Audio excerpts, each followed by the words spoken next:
Hola mis queridos amigos, una vez más, qué bueno estar con ustedes esta noche para seguir estudiando el libro de Habacuc. Ya dije que el libro de Habacuc es un diálogo entre el profeta y Dios. El profeta pregunta cosas que no entienden. En realidad es un diálogo entre la humanidad y Dios, entre el ser humano que muchas veces delante de las circunstancias difíciles se pregunta y dice: Señor, ¿pero por qué? ¿Por qué? Señor, ¿hasta cuándo? Es una pregunta que tú ya te has hecho muchas veces en tu propia experiencia y yo también, porque los seres humanos queremos la respuesta divina en la hora y Dios no responde muchas veces como nosotros queremos, sino como Él en su infinita sabiduría sabe que debe responder. Entonces, este mensaje de Habacuc es un mensaje actual, porque estamos viviendo en tiempos peligrosos, tiempos de violencia, tiempos de injusticia. Dios no le responde a las preguntas que Habacuc hace, eso vimos anoche, sino que lo lleva en el capítulo 2 a observar la conducta del pueblo de Dios. ¿Por qué el pueblo de Dios sufría si tiene un Dios todopoderoso? El pueblo de Dios sufría porque estaba en la iglesia, pero estaba alejado de Dios. Quiero decir, la doctrina estaba perfecta. Los valores, los principios, el ritual, todo perfecto. Pero cuando salían de la iglesia durante la semana, ellos vivían como si no conocieran la palabra de Dios. Habían caído en un formalismo. Lo importante era estar en la iglesia. No era vivir una vida de comunión con Dios. Por eso, querido, lo importante en tu vida no es apenas que tu nombre esté registrado en una iglesia. Lo importante es que tú le hayas entregado tu vida, tu corazón, tu ser entero a Dios. Con esta pequeña introducción vamos al texto bíblico para hoy. Habacuc capítulo 2, versículo 1, a partir del versículo 1, dice así: Decidí mantenerme vigilante. Decidí mantenerme en pie sobre la fortaleza. Decidí no dormir hasta saber lo que el Señor me iba a decir y qué respuesta daría a mi queja. Y el Señor me respondió y me dijo: escribe esta visión, grábala sobre unas tablillas para que pueda leerse de corrido. Interesante el texto. Encontramos 3 veces la palabra decidí, del verbo decidir. Dice: decidí mantenerme vigilante, vigilancia, atención. En el idioma hebreo, la palabra vigilante tiene connotación con reflexión. En otras palabras, el profeta diría aquí: Dios no me respondió. Entonces, al ver que Dios no me respondió, decidí reflexionar, decidí pensar por qué Dios no me responde si es un Dios que siempre responde.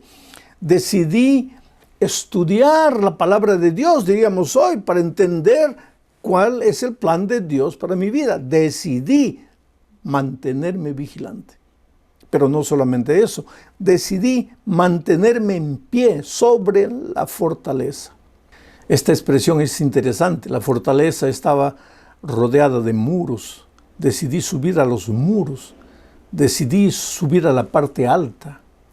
Hoy día que no tenemos fortalezas, ni tenemos ciudades con muros, diríamos: decidí subir a la montaña, a un lugar solitario. Decidí reflexionar, pero decidí reflexionar en un lugar solitario, donde nadie me interrumpa. Ahí, o en un diálogo conmigo mismo, analizar qué cosas estoy haciendo bien, qué cosas estoy haciendo mal. Querido, en algún momento de la vida tenemos que pensar: ¿qué estoy haciendo con mi vida? ¿A dónde estoy yendo? ¿Qué pasa conmigo?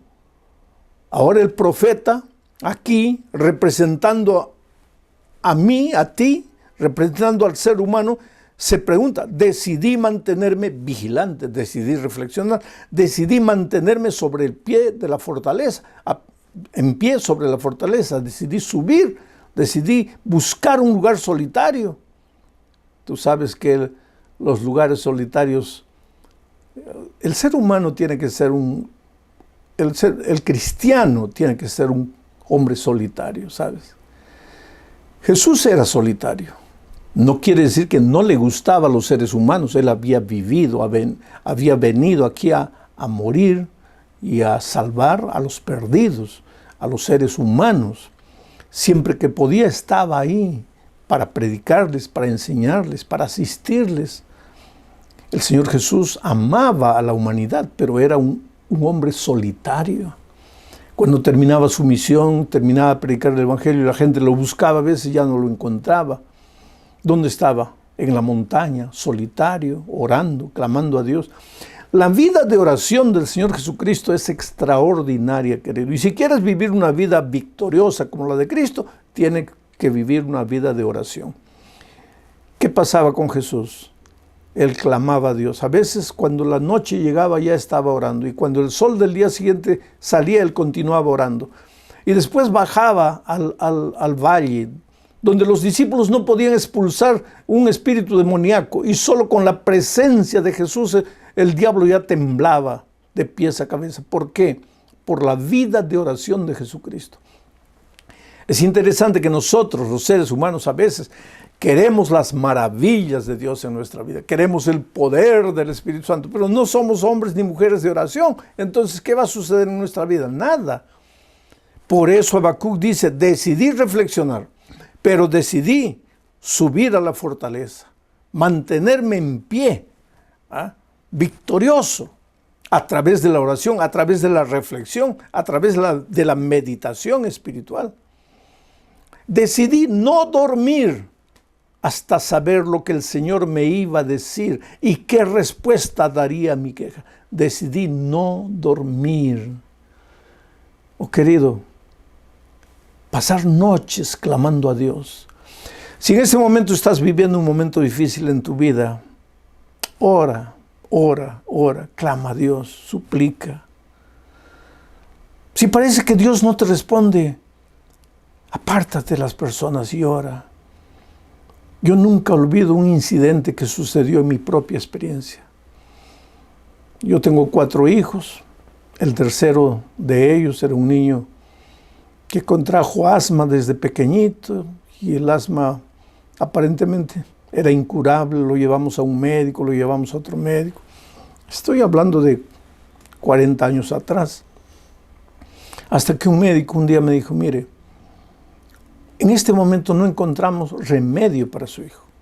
Su hijo va a tener que aprender a convivir con la enfermedad. Y nos dio algunas recomendaciones y hacíamos eso. Y mi pobre muchachito pues tuvo que aprender a convivir con el asma. Él sentía cuando el ataque de asma ya venía. Él sentía, él ya por experiencia propia, ya sabía que el asma venía.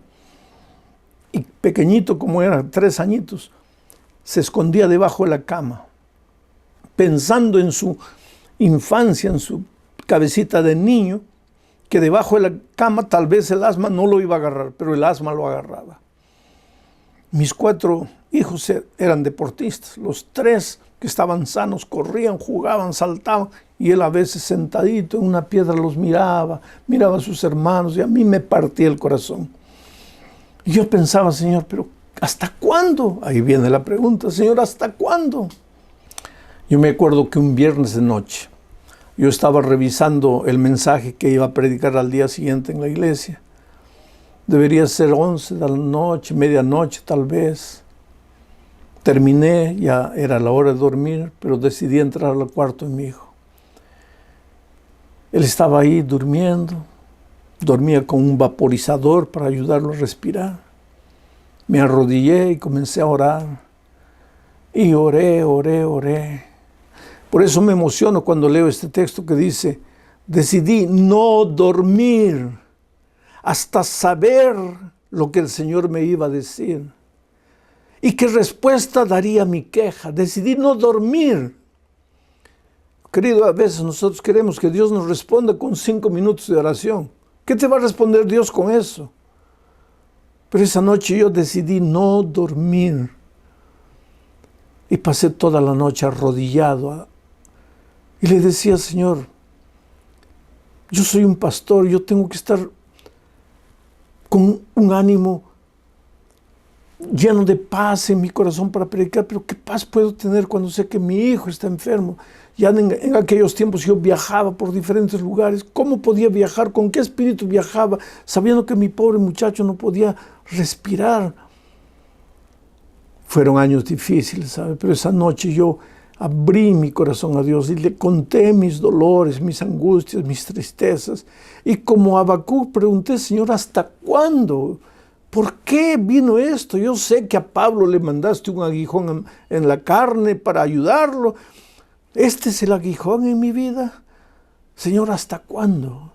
Y a veces el sueño me vencía y yo dormitaba, me despertaba, seguía orando y seguía clamando a Dios. Y tú sabes que al día siguiente el sol salió, ya era sábado. El sol salió y golpeó el rostro de mi hijo porque el cuarto de él estaba en dirección al sol porque el médico nos había recomendado que al cuarto de él entrase mucho sol. Y él abrió los ojos. Era un niñito de 3, 4 años. 4 años. Me miró y me abrazó. Yo le quité el vaporizador y nunca más lo oí toser. El asma desapareció. Mi hijo fue curado. Ahora, querido, yo no estoy diciendo que hubo algún poder en mí. Yo soy un ser humano como tú. Pero yo entendí lo que Habacuc decía. Decidí primero reflexionar, mantenerme vigilante, analizar qué está pasando con mi vida, dónde estoy yendo, qué estoy haciendo. En segundo lugar, decidí apartarme de todos. Entré al cuarto de mi hijo y me quedé solo con él. Y en tercer lugar, decidí no dormir hasta saber lo que el Señor me iba a decir, hasta que Él diera una respuesta. Y la respuesta vino. Y hoy día mi hijo es un atleta y es un maestro de atletas. Dios hizo el milagro. Tal vez en este momento te preguntes, Señor, ¿por qué conmigo no? Pues toma la decisión. 3 veces la palabra decisión. Decidí. Yo te pregunto, ¿tú ya decidiste? ¿Tú ya decidiste reflexionar en tu vida y pensar por qué estás demorando para entregarle el corazón a Jesús? ¿Tú ya decidiste analizar tu vida, tus actitudes y llegaste a la conclusión de que estás lejos de Dios, necesitas de Dios, pero no puedes tomar la decisión de seguirlo, de bautizarte? ¿Hasta cuándo? No eres tú el que tiene que preguntarle a Dios hasta cuándo, es Dios que tiene que preguntarte a ti hasta cuándo. No eres tú el que tiene que preguntarle, Señor, ¿por qué? Es Dios el que te tiene que preguntar a ti, ¿por qué endureces tu corazón? ¿Por qué no te entregas? ¿Por qué no te rindes? Pero cuando decides ir, cuando decides apartarte de las personas, cuando decides clamar a Dios por poder, viene el Señor. Y no te responde como tú quieres, porque ahora sigo leyendo el texto bíblico que colocamos en la pantalla. Y dice, y me dijo, y el Señor me respondió y me dijo, leo el texto, escribe esta visión, grábala sobre unas tablillas para que pueda leerse de corrido. Escribe. Aquí hay un consejo interesante. Cuando tú reflexionas y llegas a una conclusión, hazte proposiciones, toma tus decisiones. Le dijo a Habacuc, escribe en una tablilla. Hoy día Dios te diría a ti, escribe en tu celular, en tus recados ahí, en tu archivo de mensajes que no quieres olvidar. Escribe ahí. ¿Escribir qué? Escribe bien claro para que tú te recuerdes siempre lo que has reflexionado, las conclusiones a las que has llegado, las decisiones que has tomado. Escribe para que no te olvides. Escribe. Y cada mañana al despertarte analiza y ve y lee. Porque la vida cristiana no es que hoy te decides y ya nunca más vas a caer. No, la vida cristiana es un permanente levantarse. Pero cuando tienes algo escrito, cuando tú lees, te acuerdas lo que escribiste al Señor, lo que le prometiste en un momento de reflexión. Y eso te ayuda a tomar fuerzas para ir adelante, a pesar de los posibles errores que cometas en la vida. ¿Y qué le dijo que escriba? Es interesante, sigue diciendo el texto bíblico. La visión va a tardar por algún tiempo. La respuesta, el cumplimiento de la promesa va a tardar. Pero su cumplimiento se acerca y no dejará de cumplirse. Aunque tarde, espera a que llegue la respuesta, porque vendrá sin falta, no tarda ya.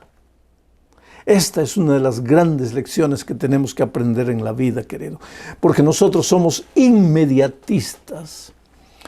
Tú dirás, pero pastor, usted no pasó la noche orando y al día siguiente su hijo ya no tosió. Sí, Dios es un Dios de milagros, pero no todos los milagros suceden instantáneamente.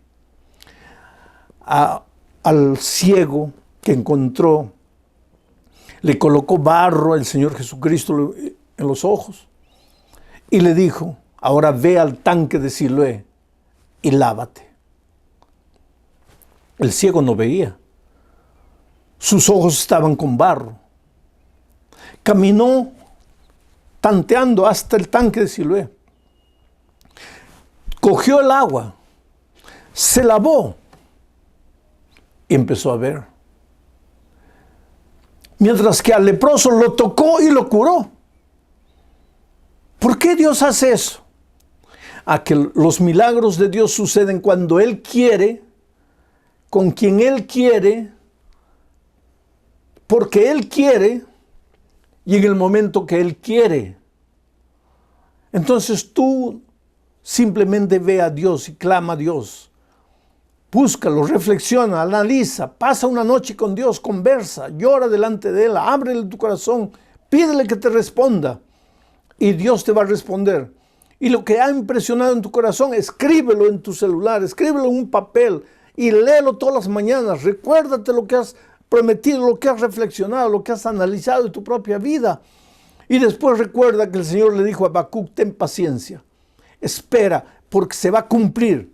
La promesa se va a cumplir, pero tú espera que la promesa va a llegar. Y él estuvo esperando.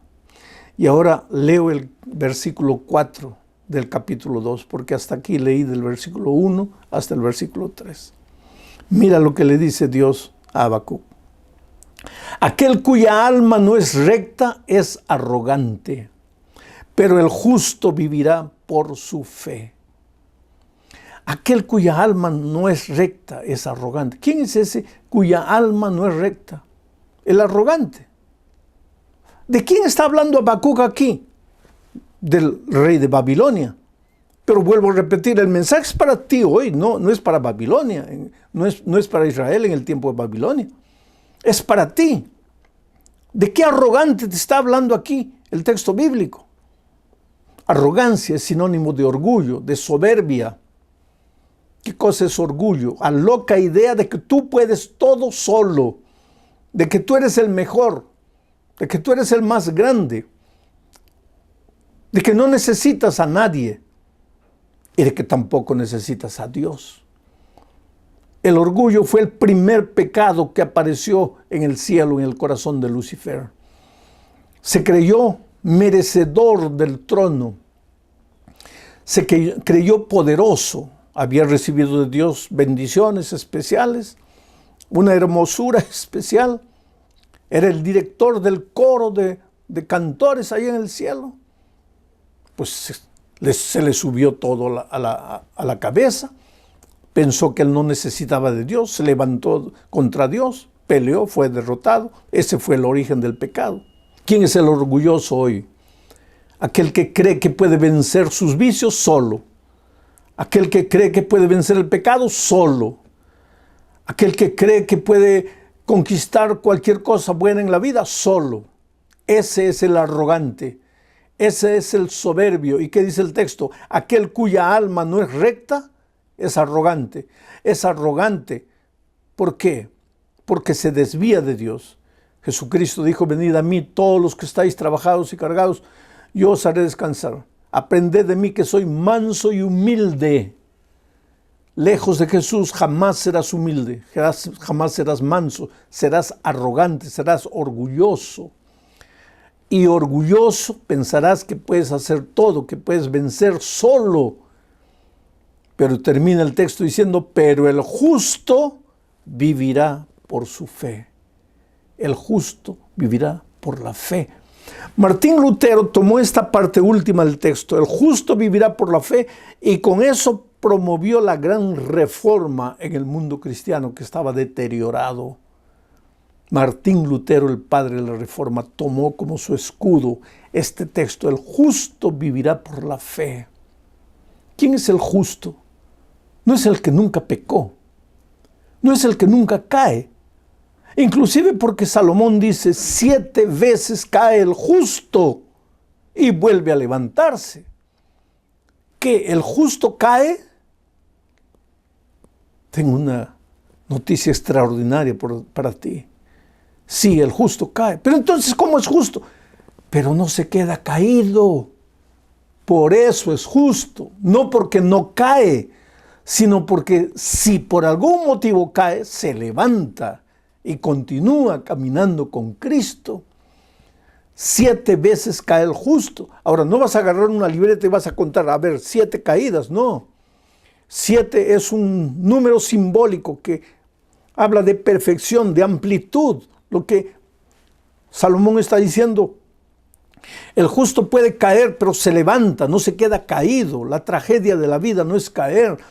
Si estoy predicando esta noche para alguien que ya fue miembro de iglesia y por esas cosas de la vida te fuiste, hoy estás lejos de Dios, lejos de la iglesia, has volvido a tu vida pasada, has cometido pecados horribles, has vuelto a tus vicios antiguos y crees que ya no puedes volver, yo te digo en el nombre del Señor Jesucristo, el justo 7 veces se levanta,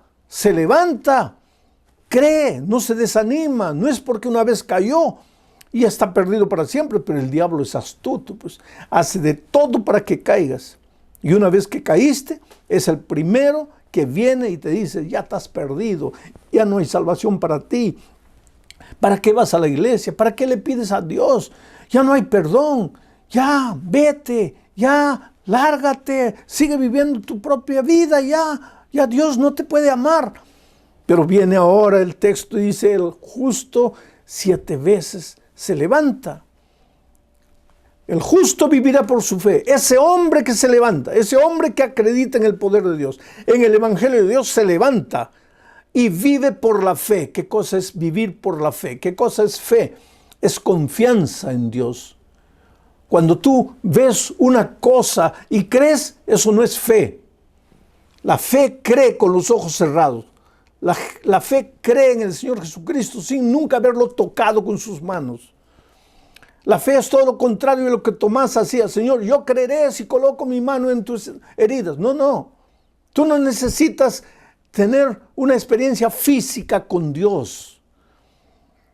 Que Dios se puede aparecer a ti, que te puede enviar un ángel para hacer algo maravilloso en tu vida. Lo puede hacer si ves necesario. Pero tú tienes que aprender a creer en las promesas de Dios. Y la grande lección de esta mañana es, delante de los problemas de la vida, aprende a buscar a Dios. Aprende a buscar un lugar solitario. Aprende a pasar una noche hablando con Dios una vez y otra vez. Y como resultado de eso serás un hombre de fe, serás un hombre justo. Y aunque te resbales una vez, levántate y seguirás caminando con Dios de victoria en victoria, de fe en fe. A lo largo de mi vida he encontrado tanta gente que lucha, tanta gente que resbala, tanta gente que me dice, pastor, ya para mí no hay oportunidad. Una vez me escribió ahí de República Dominicana una señora que había caído y había caído feo, ¿sabe? Y ella clamaba en su carta y decía, pastor, ore por mí, porque a mí Dios ya no me escucha. Pero yo tengo la seguridad que a ti, pastor, así Dios te escuchará, pero a mí ya no me escucha. Eso es lo que el pecado hace en la vida de los cristianos. Los lleva tan lejos que ya piensan que Dios no los escucha. Pero de donde estés, querido, en este momento, puedes levantarte y correr a los brazos de Jesucristo. No importa lo que hayas hecho, no importa cómo hayas vivido. Puedes decirle, Señor, yo me he alejado de ti, yo no puedo, yo no tengo fuerzas, pero yo te necesito. Y en el nombre del Señor Jesús, yo te pido en este momento que tú tomes tu decisión. Yo no sé qué es lo que le vas a decir a Jesús, pero yo te voy a pedir que tomes tu celular y escribas tu decisión ahí. La decisión de seguir a Jesús, la decisión de regresar a la iglesia, la decisión de renovar tu vida espiritual con Dios, la decisión de bautizarte si ya has estudiado la palabra de Dios y todavía no has tomado la decisión. Y manda esa decisión para un amigo, para tu mejor amigo. Y pídele que ore por ti. Y si hay alguien a tu lado, pídele que ore por ti. Expresa tu decisión. Pero querido, este es tu momento. En el nombre de Jesucristo, ahora es tu decisión. ¿Por qué tiemblas? ¿Por qué dudas? ¿Por qué lloras? Ábrele tu corazón a Jesús. Recibe el perdón. Y recibe la victoria. Y recibe la fuerza. Él es tu roca. En Él no hay derrota. En Él no hay fracaso. Oremos. Padre querido, extiende tu mano y bendice a las personas que están tomando su decisión, que están escribiendo su decisión. Haz maravillas en las vidas de esas personas, oh Señor. Hay gente que está estudiando tu palabra, está conociendo la Biblia. Sus ojos se están abriendo a verdades que antes no conocían. Y en este momento trabaja en esos corazones y que ellos tomen la decisión de seguirte, seguir estudiando tu palabra. Y si han estudiado ya, de prepararse para el bautismo. Y este sábado, Señor, cuando en todas las iglesias habrá bautismos, que esas personas también te entreguen el corazón a través del santo bautismo. Cuídales y guárdales en tu amor, Señor, en el nombre de Jesucristo. Amén.